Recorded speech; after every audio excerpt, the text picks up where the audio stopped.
মার্কিন সংবাদ মাধ্যমের দাবি ছিল ইসরায়েলের হামলায় নিহত হয়েছেন ইরানের বিপ্লবী গার্ড এলিট শাখা কুদস ফোর্সের কমান্ডার জেনারেল ইসমাইল কানি। তবে মঙ্গলবার 25 জুন তাকে দেখা গেছে ইরানের সাধারণ মানুষের মাঝে হাস্যোজ্জ্বলভাবে কথা বলতে। এই দৃশ্য স্পষ্টভাবে প্রমাণ করে তিনি জীবিত এবং সক্রিয় রয়েছেন।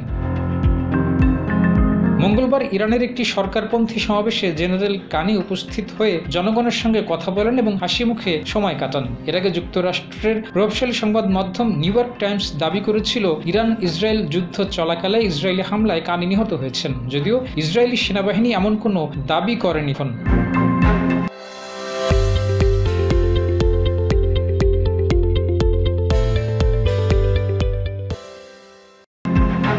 ইরানের Islamic revolutionary guard corps IRGC force ইরানের বাইরে সশস্ত্র কার্যক্রম পরিচালনা করে থাকে। এই বাহিনী ফিলিস্তিনের সশস্ত্র সংগঠন হামাস, লেবাননের হিজবুল্লাহ এবং ইয়েমেনের হুথি বিদ্রোহীদের সহায়তা দিয়ে থাকে। এর নেতৃত্বে রয়েছেন জেনারেল ইসমাইল কানি, যিনি 2020 সালে মার্কিন ড্রোন হামলায় কাশেম সুলাইমানি নিহত হওয়ার পর থেকে এই পদে অধিষ্ঠিত।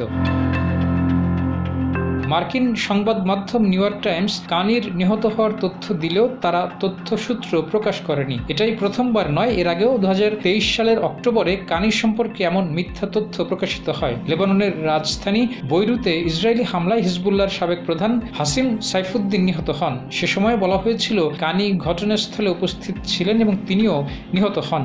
পরে সেটিও ভুল প্রমাণিত হয়।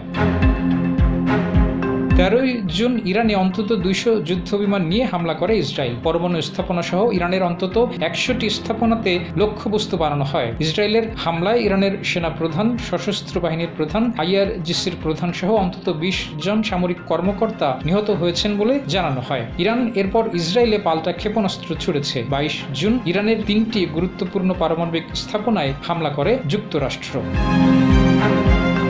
ডেস্ক রিপোর্ট, জয় জাতিন।